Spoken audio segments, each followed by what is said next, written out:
Assalamualaikum warahmatullahi wabarakatuh.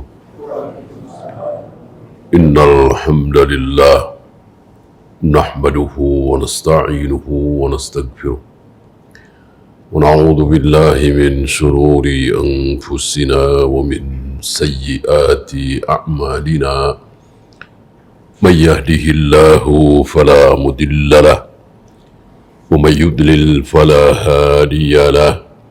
Asyhadu an la ilaha illallah wahdahu la syarika lah wa asyhadu anna Muhammadan abduhu wa rasuluhu wa ba'd. Ayuhal ikhwah, ada sebuah contoh yang mungkin menakjubkan kita tentang judul kajian kita ini. Siapa yang menyembah Allah tapi tidak mengenal Allah, dia tidak mengenal Allah dengan sebenarnya, tapi dia menyembah Allah. Dia adalah, contoh besarnya adalah Abu Jahal, Abu Lahab, Walid bin Mughirah, rata-rata kafir Quraisy. Mereka menyembah Allah. Mereka memberikan persembahan-persembahan kepada Allah. Ya. Karena menyembah Allah itu sudah berjalan ribuan tahun di Mekah. Kita bicara di Mekah ya. Kita nggak bicara di Mesir, di Syam, di Irak, Madinah. Ini khusus di Mekah. Di Mekah itu tidak ada masa fatrah. Masa fatrah adalah masa di mana tidak ada dakwah sama sekali. Tidak ada manusia satupun yang mengajak orang untuk menyembah Allah. Itu masa fatrah. Nah, masa fatrah ada di Madinah, ada di Mesir, ada di Syam, ada di Irak, tapi tidak di Mekah. Di Mekah, dari semenjak Nabi Ismail wafat, tentu Nabi Ibrahim sudah wafat duluan ya, Nabi Ismail menikah dengan wanita Arab di Mekah. Ya, kisah panjangnya kan antum tahu. Dari mulai beliau bayi digendong oleh ibunya siapa? Hajar, lari ke sana, lari ke sini, dan seterusnya antum tahu ya, panjang ceritanya. Intinya akhirnya dewasa Nabi Ismail menikah dengan wanita Arab, tinggal di Mekah. Jadilah Mekah itu akhirnya menjadi satu kota. Karena ada sumber air itu. Zam-zam itu. Di sana kalau ada sumber air ya pasti orang ramai. Gitu. Air itu merupakan sesuatu yang sangat-sangat mahal. Nah, semenjak Nabi Ismail wafat, maka dakwah Islam menyembah Allah satu-satunya dilakukan oleh anak beliau, cucu beliau, cicit beliau, anaknya cicit, cucunya cicit, cicitnya cicit, terus sampai zaman Abu Jahal, Abu Lahab. Maka kata-kata Allah, wallahi demi Allah, menyembah Allah, Allah pencipta tunggal, itu keluar dari mulut Abu Jahal, Abu Lahab. Al-Quran menjadi saksi. Wala in sa'altahum man khalaqas samawati wal ard la yaquluna Allah.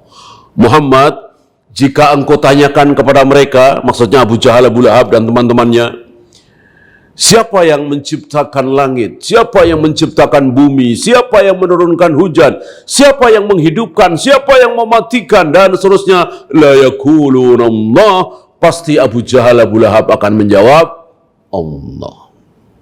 Jawaban yang benar. Dan Abu Jahal, Abu Lahab sekali lagi menyembah Allah. Tapi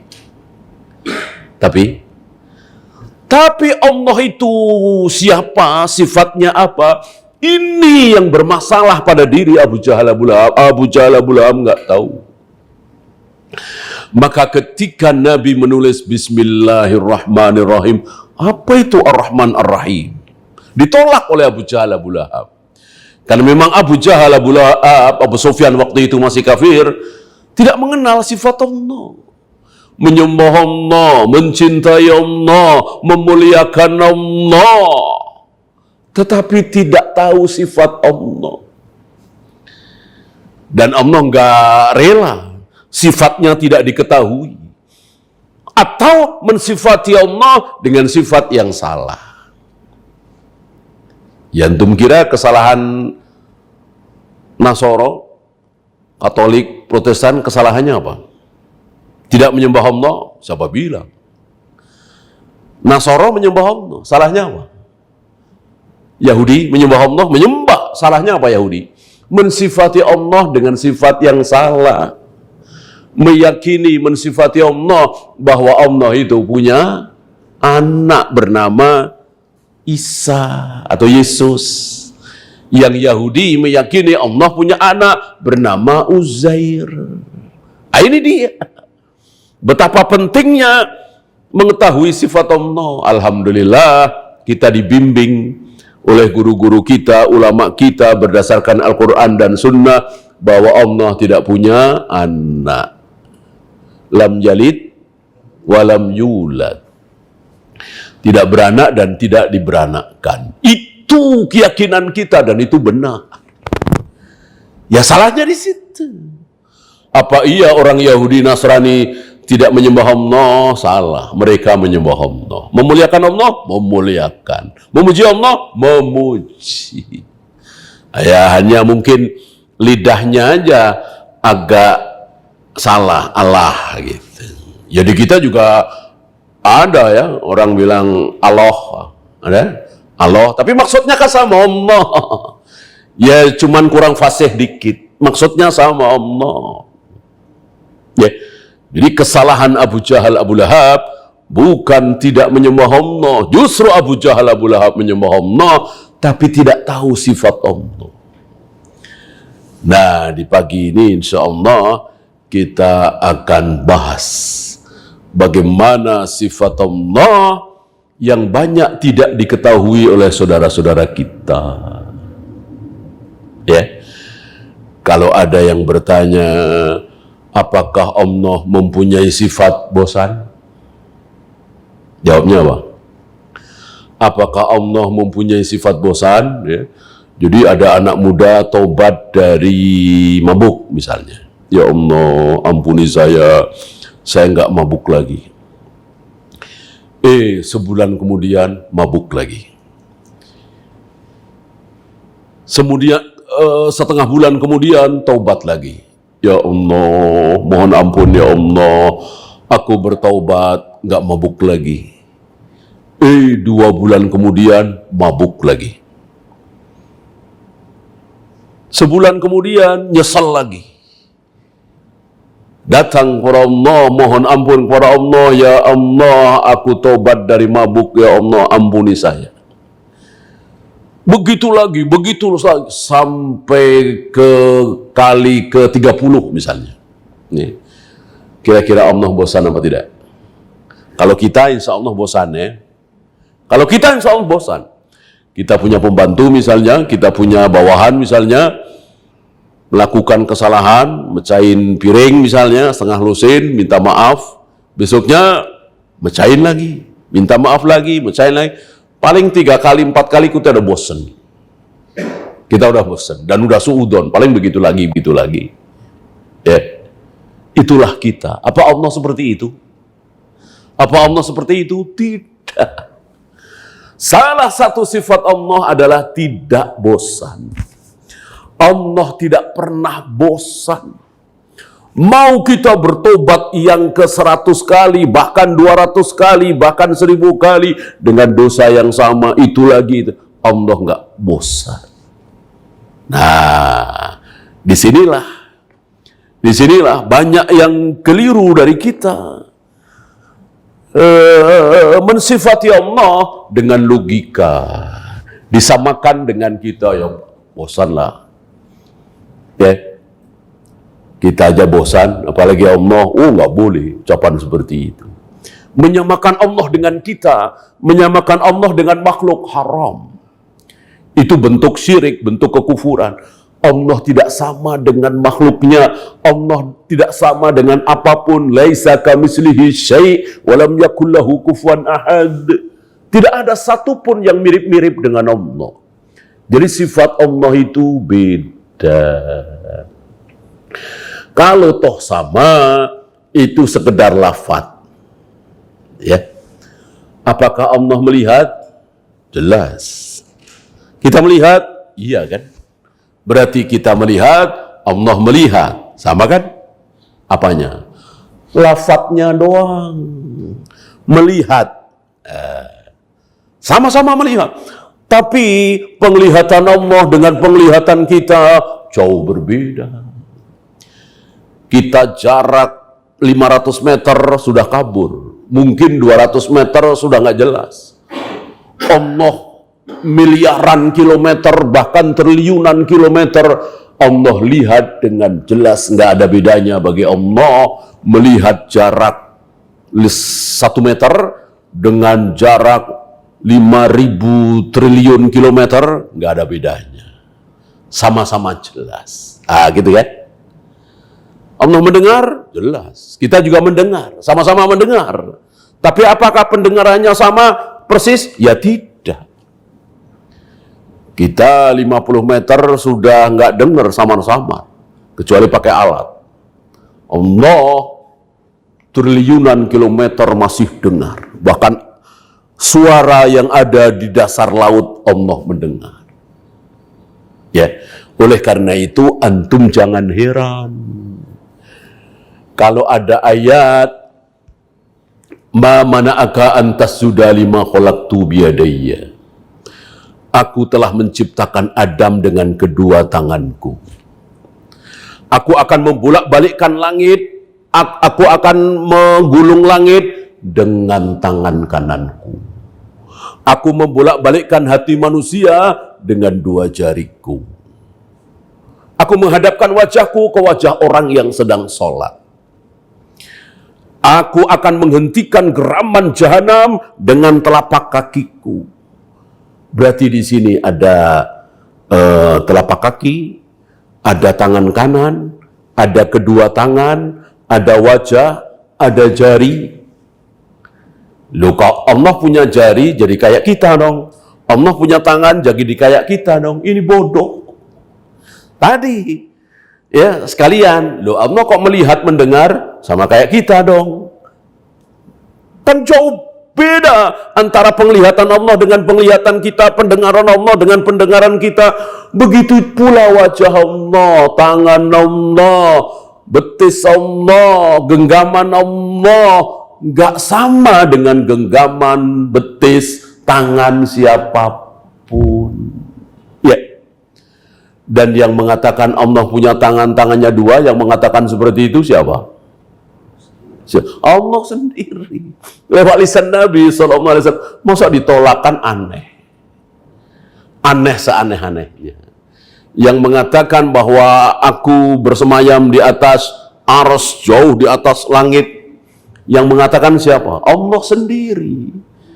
Masa ditolak dengan akal kita yang cetek gini. Wow, disinilah kesalahan, kebatilan, dan kesombongan orang-orang filsafat. Orang-orang Islam yang terpengaruh ilmu filsafat. Nggak mungkin Allah punya tangan, nggak mungkin Allah punya jari. Masa jadi punya fisik? Yang tahu siapa? Yang tahu tentang Allah itu siapa? Ente apa Allah? Allah sendiri yang mengatakan. Ya. Saya ambilkan contohnya.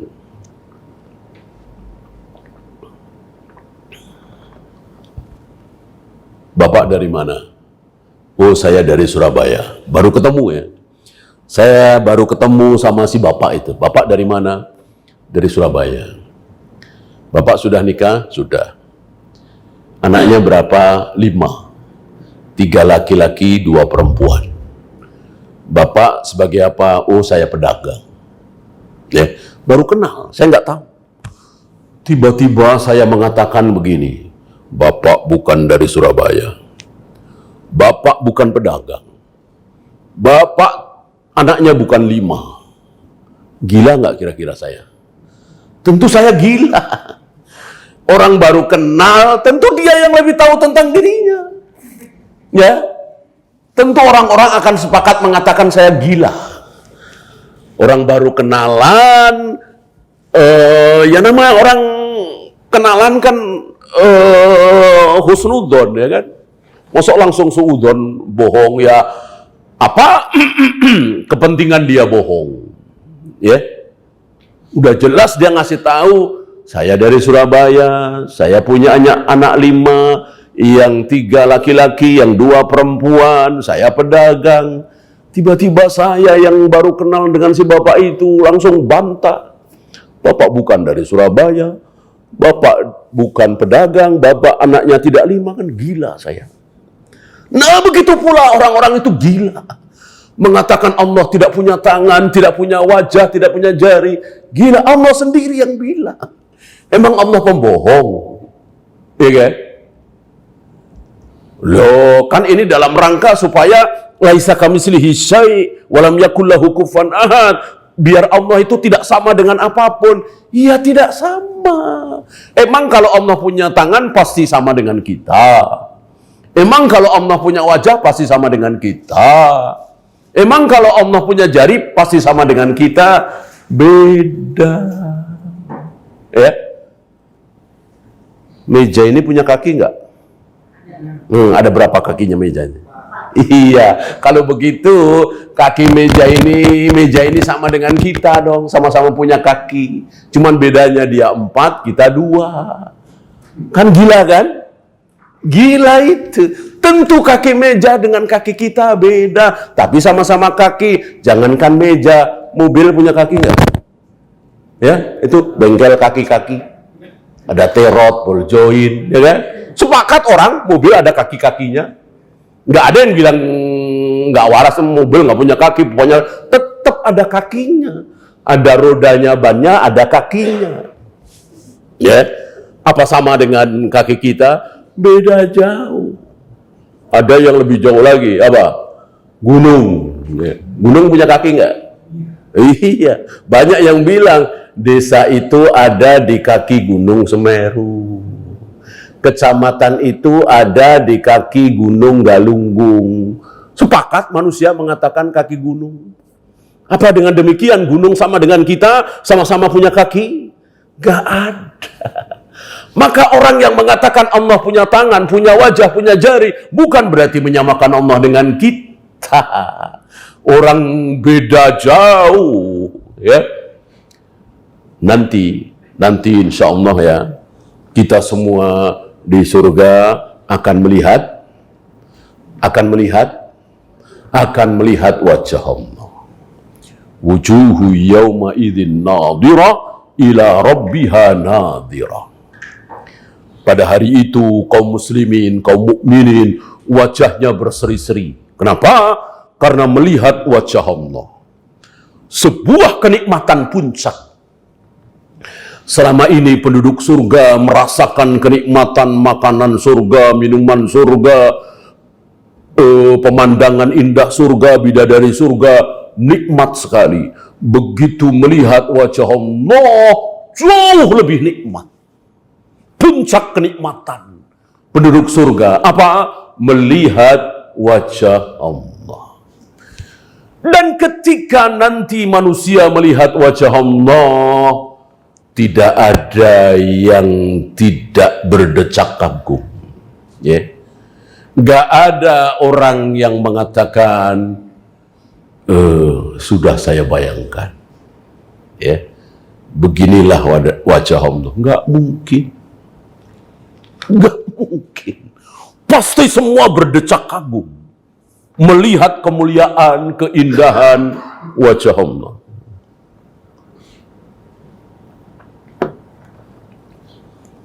Sekarang jangan Allah dululah, kejauhan. Allah makhluk bukan? Allah makhluk bukan? Bukan kan?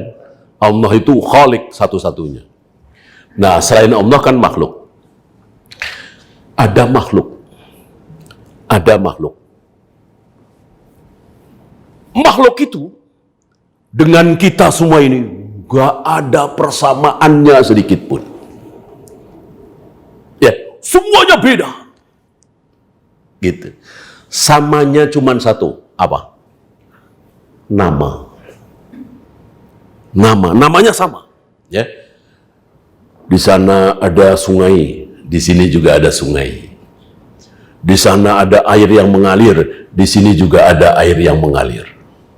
Di sana ada wanita cantik, di sini juga ada wanita cantik.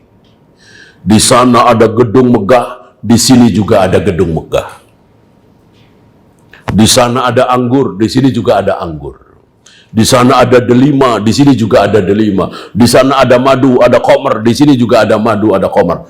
Apakah sama warnanya, bentuknya, rasanya, aromanya? Sama? Enggak.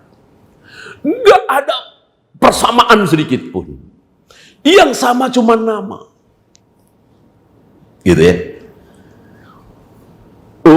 Warnanya, bentuknya, aromanya, penampakannya enggak ada mirip-miripnya. Apa? Surga. Surga. Di surga ada sungai, ada wanita cantik bidadari, ada gedung megah, ada delima, ada kurma, ada anggur. Sama dengan ini, lihat di Al-Quran. Kan nggak ada kata-kata aneh dalam Al-Quran. Ya, ketika membicarakan tentang surga. Ya, wanita cantik, air yang mengalir, madu, khamr, sama. Ya. Tapi kenapa Nabi mengatakan kenikmatan surga itu apa? Ma'ainun ra'at, wala udhunun sami'at, wala qatara ala qalbi bashar. Ya. Kenikmatan surga itu ada 3 sifat. 1, belum pernah terlihat oleh mata siapapun. Jadi kalau antum insya Allah nanti masuk surga, melihat sesuatu, wanita cantik misalnya, pohon rindang misalnya, sungai misalnya, pasti antum akan terkagum-kagum, belum pernah melihat seindah itu. Ya. Nggak mungkin antum masuk surga, lalu antum melihat keindahan surga, lalu antum bilang ini mirip-mirip yang di Gunung Bromo misalnya. Nggak mungkin. Nggak mungkin. Oh, ini mirip-mirip yang di Puncak misalnya. Apalagi ini mirip-mirip yang di Tanah Abang. Wah, nggak mungkin. Ya. Jadi belum pernah ada mata yang melihat seperti itu. Yang kedua, wala udhunun sami'at. Belum pernah terdengar oleh telinga siapapun. Jadi kemerduan suara bunyi-bunyian surga belum pernah ada di dunia ini. Belum pernah terdengar. Ya. Antum yang pernah mendengarkan musik, hobi musik, kan kita terkagum-kagum ya dengan musik apalah ya, suaranya merdu siapalah ya. Itu nggak mungkin menyamai. Ya, nggak mungkin menyamai. Musik surga, suara keindahan surga, nggak mungkin kita mengatakan, mirip suaranya Phil Collins misalnya, nggak mungkin, nggak ada apa-apanya. Ya, mirip suaranya Waljinah misalnya, nggak mungkin, nggak ada apa-apanya itu. Bahkan suara Nabi Daud itu tuh suara paling merdu di muka bumi ini. Dikisahkan ketika Nabi Daud membaca ayat-ayat Allah, tentu bukan Al-Quran ya, bukan Injil, tapi Zabur. Kitab yang Allah berikan kepada Nabi Daud kan Zabur. Beliau lantunkan ayat-ayat Allah dalam kitab Zabur, suaranya luar biasa. Itu jangankan manusia, hewan-hewan pada diem. Burung-burung yang berkicau, ayam, apalagi ular, ya, diam mendengarkan Nabi Daud melantunkan ayat-ayat Allah. Saking merdunya. Itu nggak ada apa-apanya dibanding dengan suara kemerduan surga nanti. Satu lagi sifat surga. Wala khatara ala qalbi bashar. Belum pernah terbayangkan di hati siapapun. Jadi membayangkan saja, berhayal saja tidak sanggup. Padahal menghayal itu sulit apa mudah? Menghayal mudah sekali. Namanya juga menghayal ya. Saya nanti siang mau makan siang di bulan.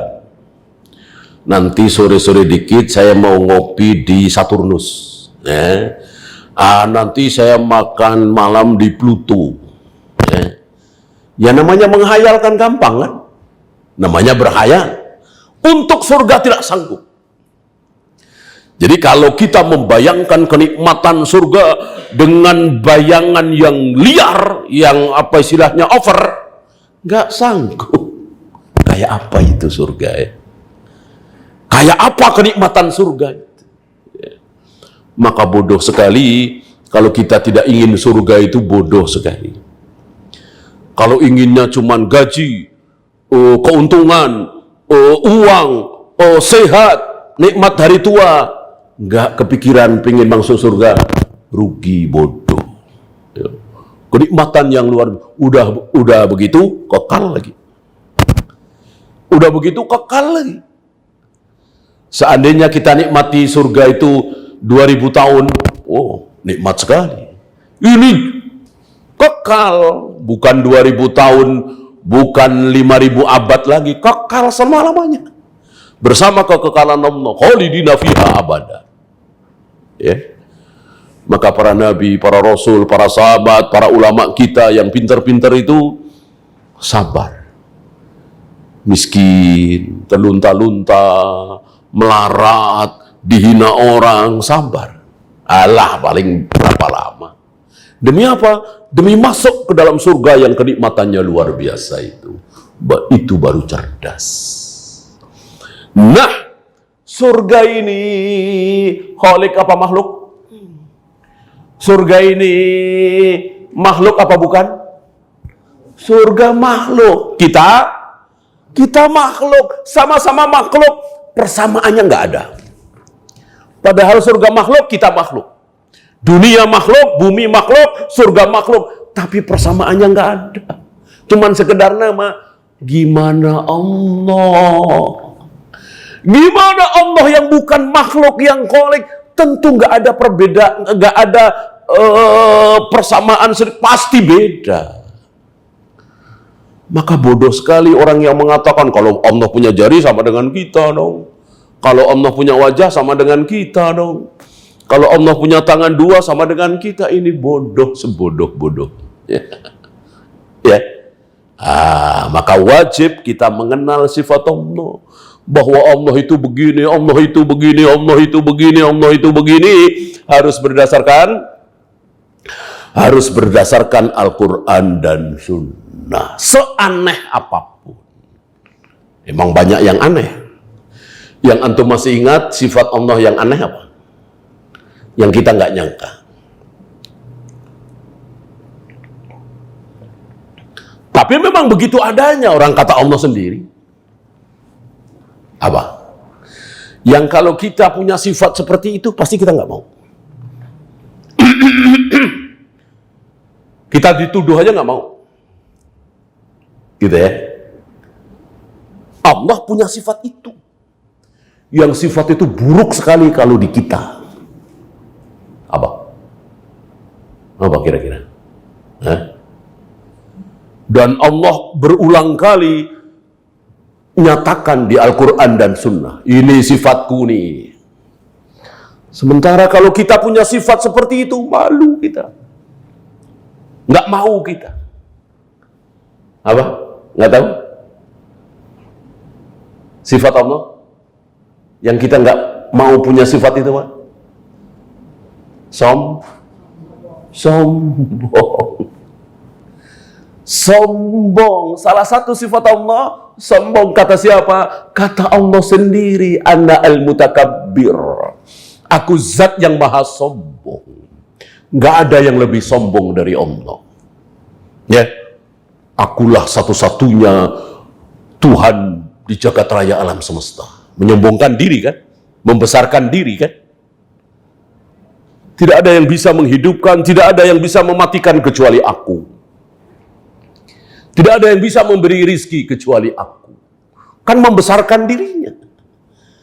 Bolehkah kita seperti itu? Enggak boleh. Hanya Allah yang boleh. Dan kita senang, kita bangga punya Tuhan Allah yang menyombongkan diri. Antum mau punya Tuhan yang merendahkan diri? Ya. Akulah Tuhan yang apa adanya.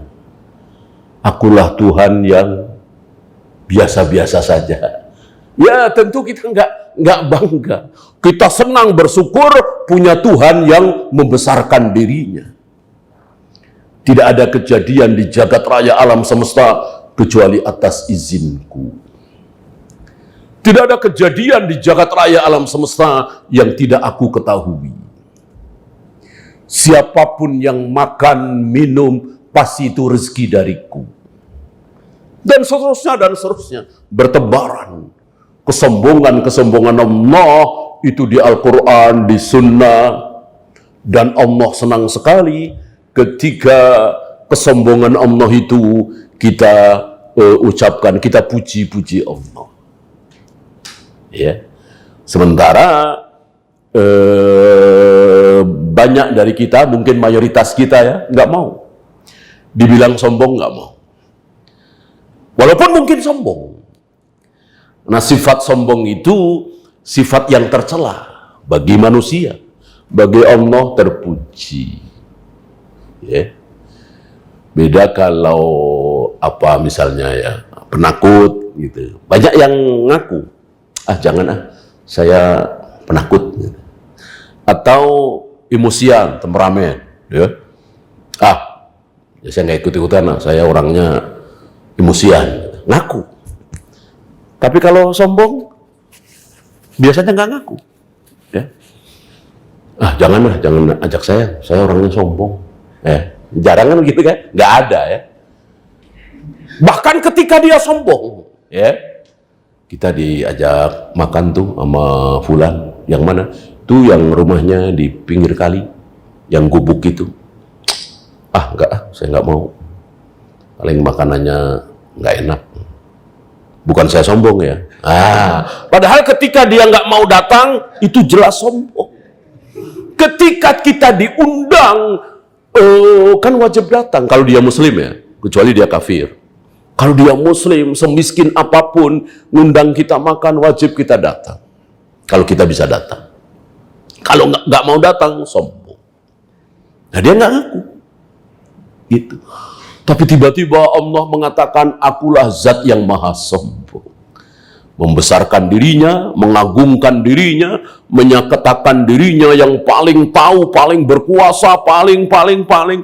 Dan memang betul. Gitu ya. Oleh karena itu, tidak boleh kita walaupun paling kaya, walaupun paling berilmu, walaupun paling pintar, paling ahli, lalu menunjuk diri kita. Ambil contoh Nabi Musa. Nabi Musa akhirnya ditegur oleh Allah saat ditanya oleh seseorang. Ya Nabi Allah Musa, siapa yang paling alim, yang paling berilmu selain engkau di muka bumi ini? Kata Nabi Musa, nggak ada. Gitu. Ya memang secara logika yang paling tahu, yang paling berilmu adalah Nabi, Rasul di zamannya. Ya memang nggak salah sih. Cuman Allah nggak rela. Kenapa nggak katakan wallahu alam, hanya Allah yang tahu? Mestinya begitu. Ya. Allah nggak terima. Allah tegur Nabi Musa. Wahai Musa, ada yang lebih berilmu darimu. Namanya? Khidir. Ya. Di mana ya Allah? Aku mau berguru mencari ilmu kepada beliau. Carilah di pinggir di pantai, di pinggir laut. Ya. Terus dicari bersama muridnya Yusha bin Nun yang akhirnya jadi nabi juga. Antum bisa nikmati kisah ini di surat Al-Kahfi.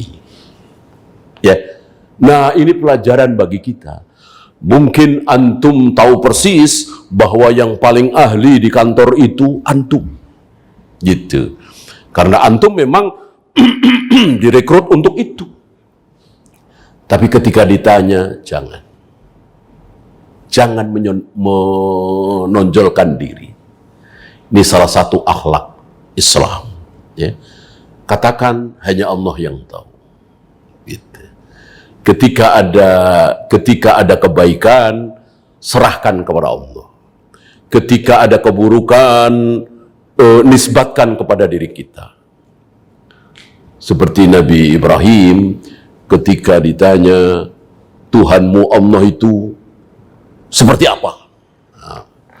Dijawab oleh Nabi Ibrahim, dialah yang menghidupkan, dialah yang mematikan, dialah yang memberikan rezeki, dialah terus sampai kalimat wa idza maridtu fahuwa yasfini. Ketika aku sakit, dialah yang menyembuhkan aku.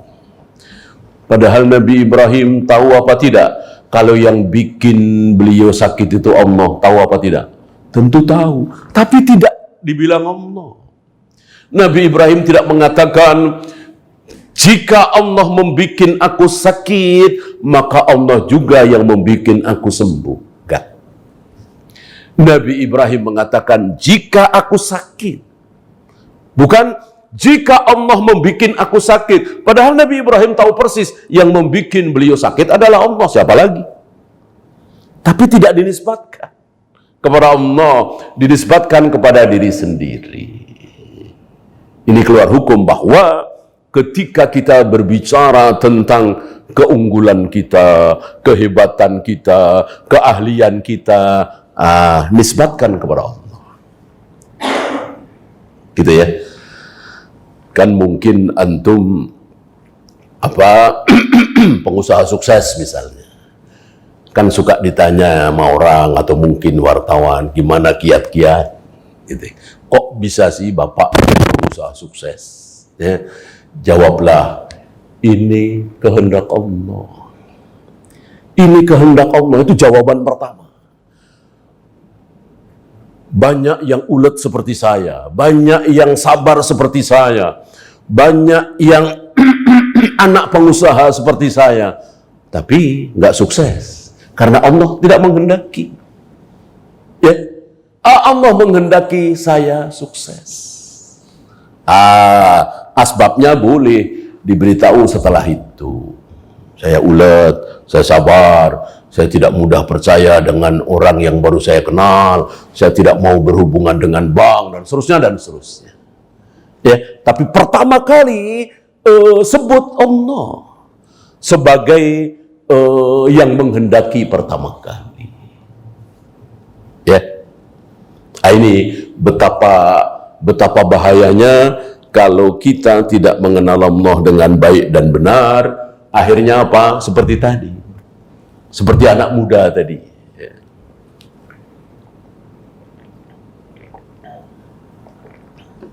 Ya, sebelum kita bersoal jawab, saya akan berikan beberapa contoh bahayanya orang yang tidak kenal sifat Allah. Ambil contoh misalnya ada orang yang mengatakan begini, dan itu banyak ustadz-ustadz mengatakan seperti itu. Allah itu Maha tahu. Apa yang kita butuhkan, Allah lebih tahu daripada kita. Maka udah kita taat saja kepada Allah, nggak usah minta. Gitu. Kan Allah pasti tahu kebutuhan kita. Kita butuh ini, butuh ini, butuh itu, butuh ini. Allah tahu, lebih tahu dari kita. Maka nggak usah berdoa, nggak usah minta. Nanti Allah kasih. Yang penting kita taat saja. Betul? Betul? Salah.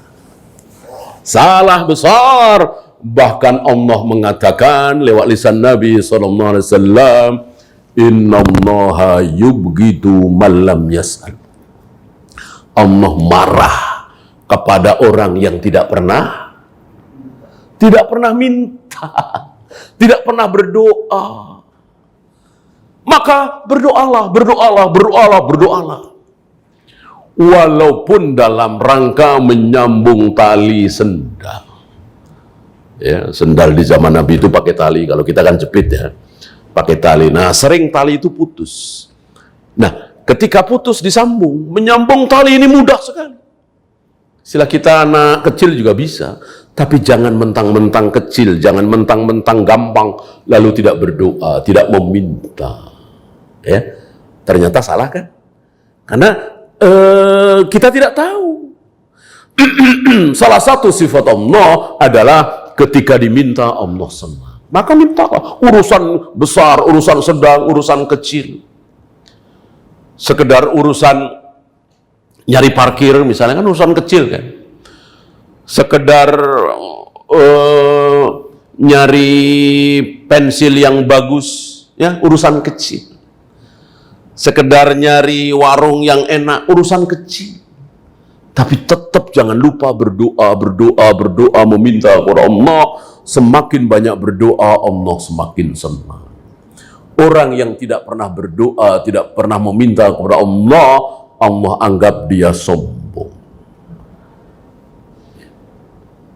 Bagaimana kalau tidak dikabulkan? Nah, antum perlu tahu bahwa setiap kita berdoa, meminta kepada Allah, akan muncul 3 kemungkinan. Dan 3-tiganya baik, nggak ada yang buruk. Ya, 1. Apa? Dikabulkan. Kan senang. Kita doa minta anak, sebulan kemudian istri kita hamil, kan senang. Kita doa minta mobil, nggak lama kebeli mobil, kan senang. Kita berdoa bisa naik haji atau umroh, nggak lama kita berangkat haji, kan senang. Itu dikabulkan. Gitu. Kemungkinan kedua, ditunda. Ditunda. Kalau penundaan itu di akhirat, antum akan nyesel kenapa saya cuman berdoa 5 kali. Kenapa nggak puluhan kali, ratusan kali? Ya. Jadi nanti ada seorang hamba yang berdecak kagum. Ya Allah, aku tidak merasa melakukan kebaikan ini. Kenapa aku mendapat pahala sebanyak ini? Dijawab oleh Allah, itulah doa-doamu yang belum aku kabulkan di dunia. Tahu begini ya Allah, aku akan terus berdoa, meminta setiap hari, setiap saat, setiap detik, dan gak usah dikabulkan. Ya.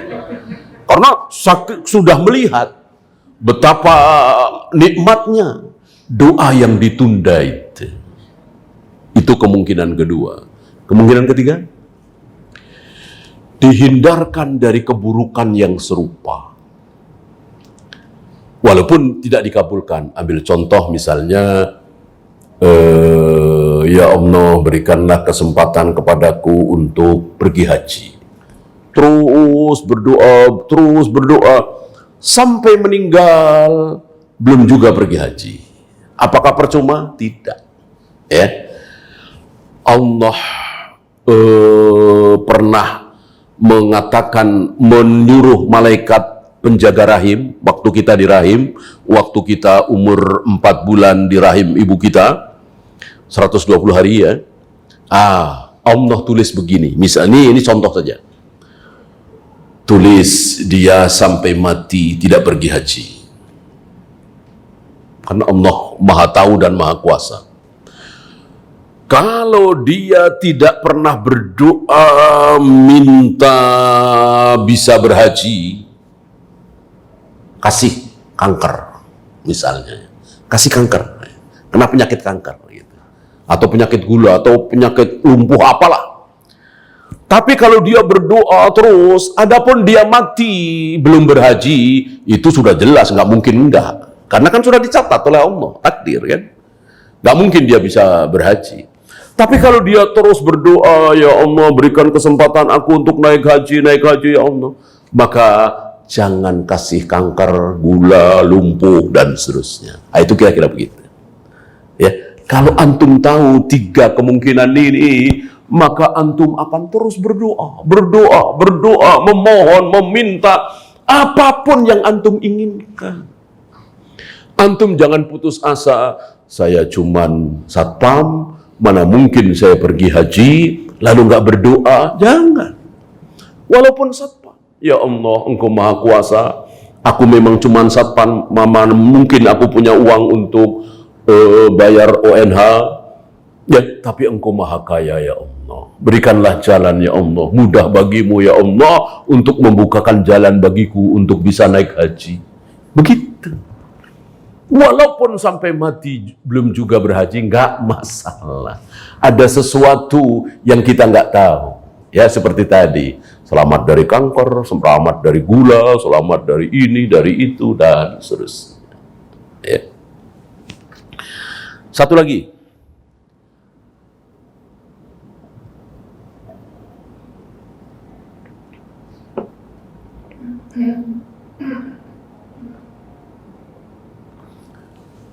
Bahkan Nabi pernah mengatakan, idza sa'alta fas'al jannatal firdaus. Jika engkau berdoa minta sesuatu kepada Allah, maka mintalah surga firdaus. Ya, surga firdaus itu surga apa? Surga apa? Surga tertinggi. Surganya para nabi, para rasul. Apakah sabda Nabi ini khusus untuk Abu Bakar, manusia termulia di umat ini? Khusus untuk Umar Al-Faruq, yang kata Nabi seandainya ada Nabi lagi, Umar yang akan jadi Nabi? Atau khusus Utsman, manusia yang jangankan aku, malaikat saja malu dengan dia, dengan Utsman? Khusus mereka-mereka yang mulia, para sahabat? Tidak. Tidak, untuk kita semua. Ambil contoh, misalnya ada di antara antum yang baru mulai sholat rutin ya. Tadinya bolong-bolong lah, belang bentong yang kadang duhur sholat, asar tidak, maghrib sholat, isya tidak. Nah, dia sudah bertekad mau tobat, mau sholat 5 waktu full, bahkan berjamaah. Baru dapat 2 minggu, nih, langsung dia minta, ya Allah, masukkan aku ke dalam surga Firdaus. Boleh nggak? Boleh nggak? Boleh, ya. Sekarang bandingkan, antum baru kerja 2 minggu di perusahaan sebagai staf biasa, tiba-tiba sama atasan nanya begini, tolong jadikan saya dirut. Kira-kira diapain itu ya? Paling dikepret kali ya, nggak tahu diri. Itulah dunia, itulah perusahaan, itulah manusia. Allah tidak mengatakan ente siapa. Baru mulai sholat rutin, baru 2 minggu, berani-beraninya minta surga Firdaus. Enggak. Allah itu maha jawad, karim, dermawan. Allah memberi tidak tanggung-tanggung. Kalau Allah mau, Allah berikan. Kalau Allah nggak mau, ya enggak. Terserah Allah. Maka siapapun, serendah apapun, merengek kepada Allah, minta apapun, boleh. Nggak ada nggak pantas. Beda dengan manusia. Beda dengan atasan kita, perusahaan kita, banyak yang tidak pantas. Gitu ya. Ya, kita luaskan dengan soal jawab. Silakan. Barangkali ada pertanyaan.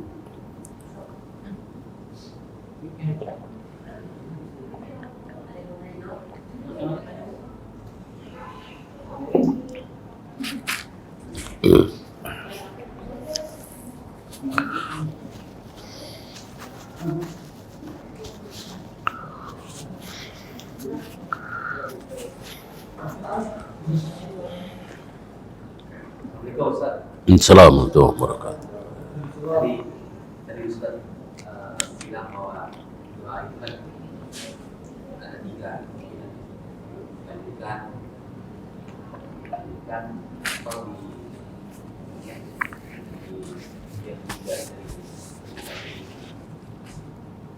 pada saat kita berdoa itu kan kita dapat pahala ya. Oh iya, jelas.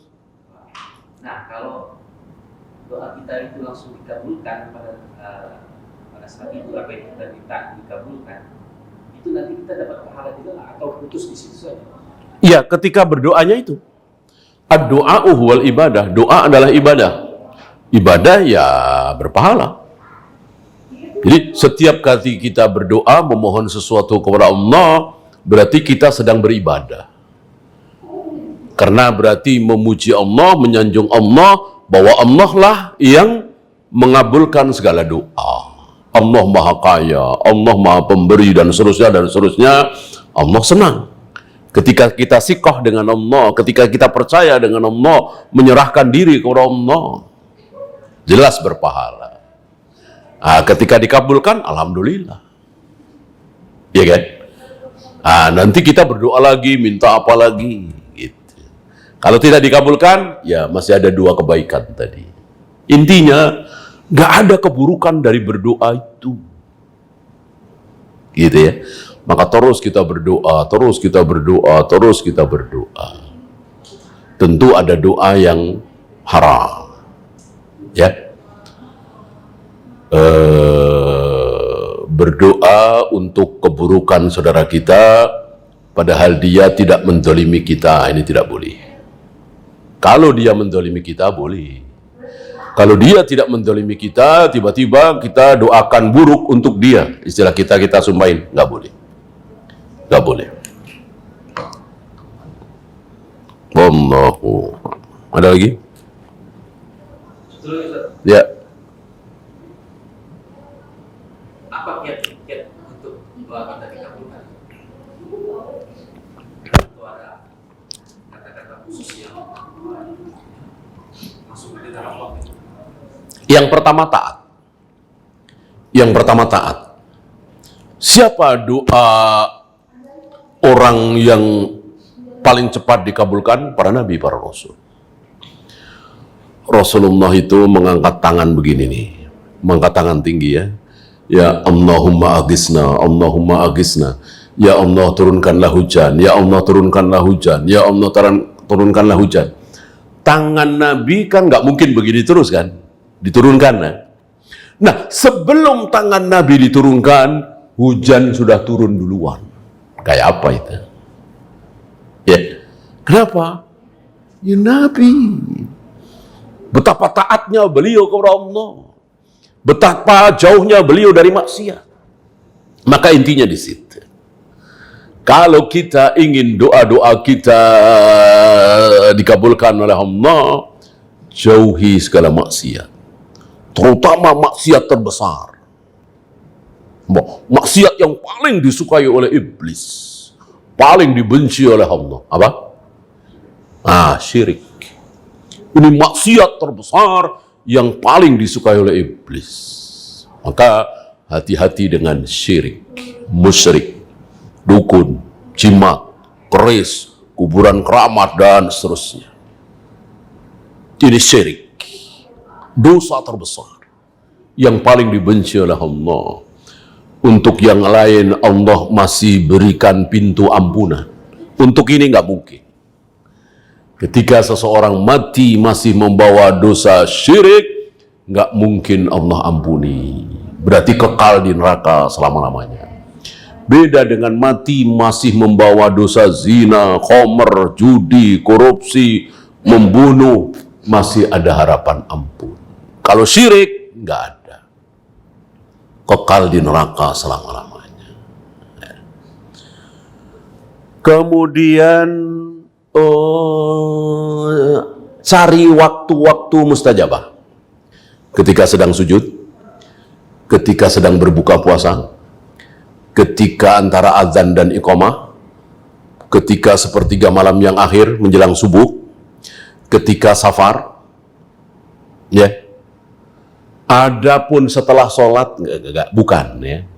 Banyak saudara-saudara kita salah faham, ketika sujud tidak berdoa, justru habis sholat malah berdoa. Ya tentu tidak salah berdoa habis sholat, tapi yang mustajabah adalah ketika sujud, ketika sedang berbuka puasa, ketika menunggu qomat, ketika sepertiga malam, ketika sedang safar, ketika sedang dizalimi orang. Kalau tempat, ya ketika kita di Raudhah misalnya, ketika kita di Hijr Ismail misalnya, ketika kita di Sofa, ketika kita di Marwah, itu tempat. Ya. Kalau waktu, ya tiap hari kita bisa pilih di antara waktu-waktu tadi. Wallahu a'lam.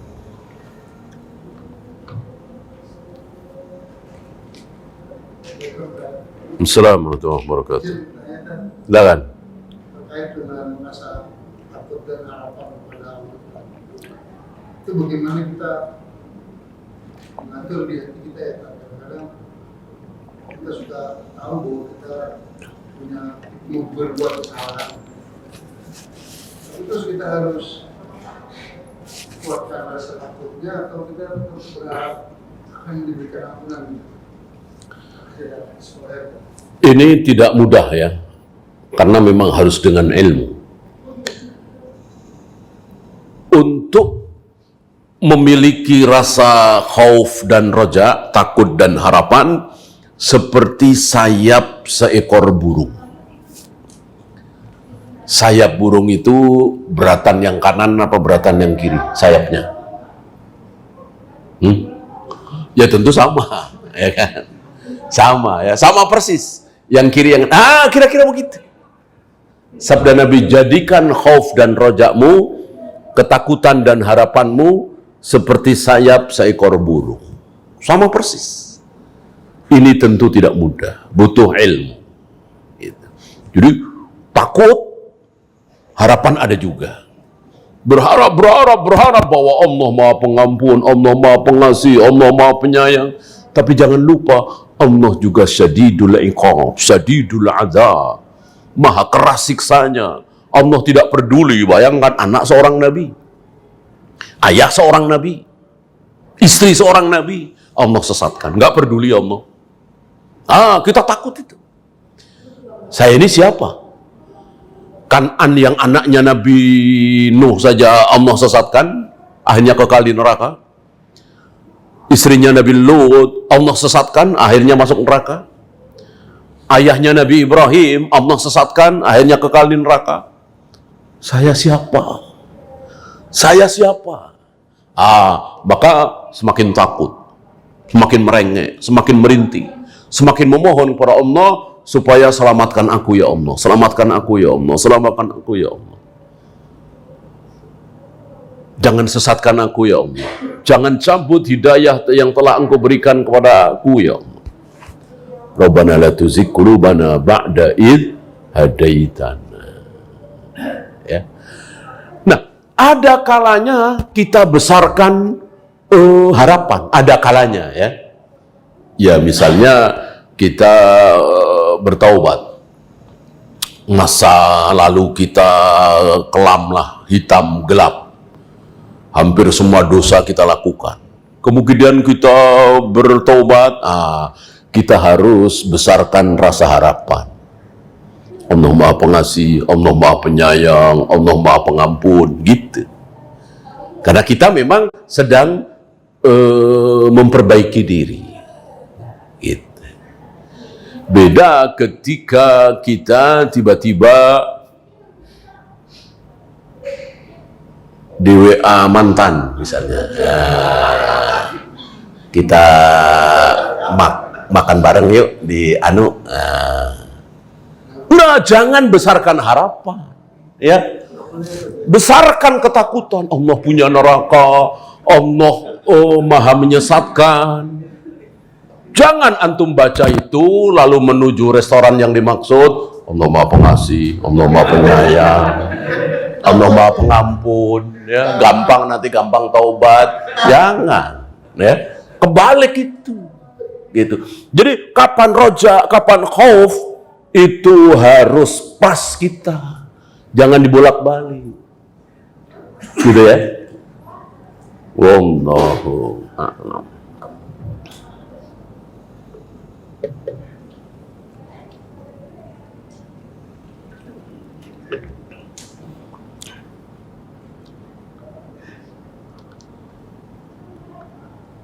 Habis?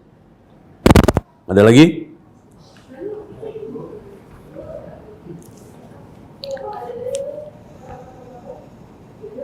Kita salat duhur di sini ya. Assalamualaikum warahmatullahi wabarakatuh.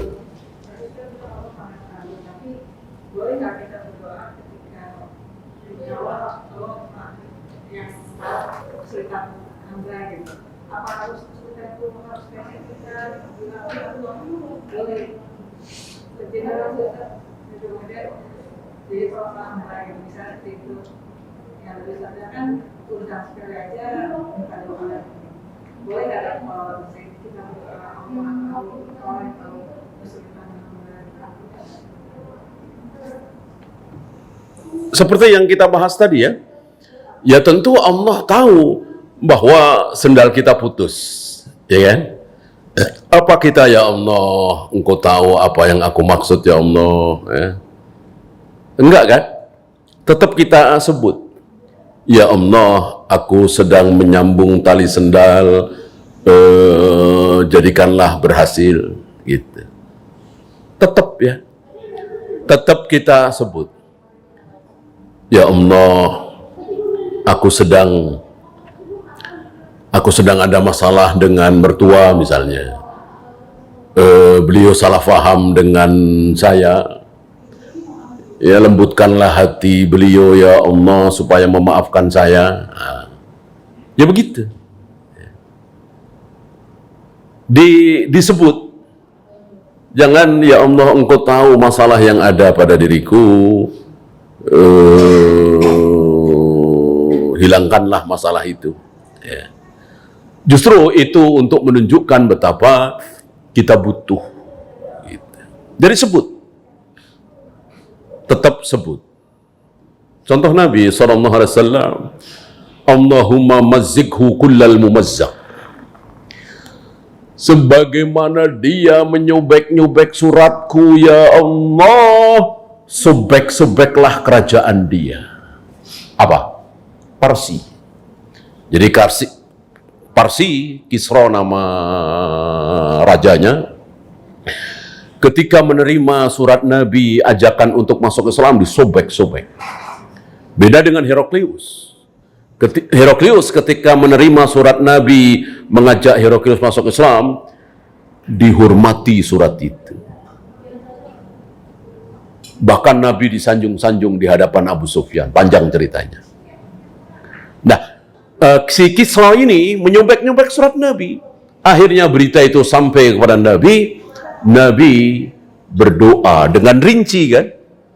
Sebagaimana dia menyobek-nyobek suratku, ya Allah, sobek-sobeklah kerajaan dia. Mazzik kullal mumazzak. Betul. Nggak sampai 3 atau 4 tahun. Hancur kerajaan Parsi. Sudah nggak ada lagi sampai hari ini, sampai hari kiamat. Beda dengan Romawi. Hari ini masih ada. Ya. Di Roma kan, Italia kan masih ada. Walaupun ya seperti itu ya. Tapi masih ada. Adapun Parsi sudah hancur sehancur-hancurnya, sobek sesobek-sobeknya, bahkan saling bunuh. Kan Kisra waktu itu mengangkat putra mahkotanya itu anak perempuannya. Anak laki-lakinya nggak terima, maka dibunuh, saling membunuh, hancurlah. Gitu. Berkat doa Nabi SAW. Dari situ pelajaran bahwa ketika kita berdoa memohon sesuatu kepada Allah, sebut rinciannya. Wallahu a'lam.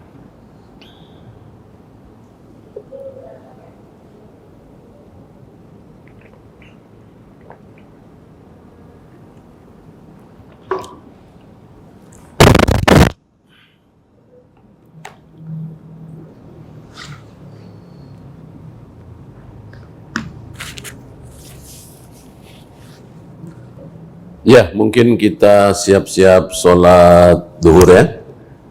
Kita akhiri. Subhanakallahumma bihamdika asyhadu an la ilaha illa anta astaghfiruka wa atubu ilaik. Assalamualaikum warahmatullahi wabarakatuh.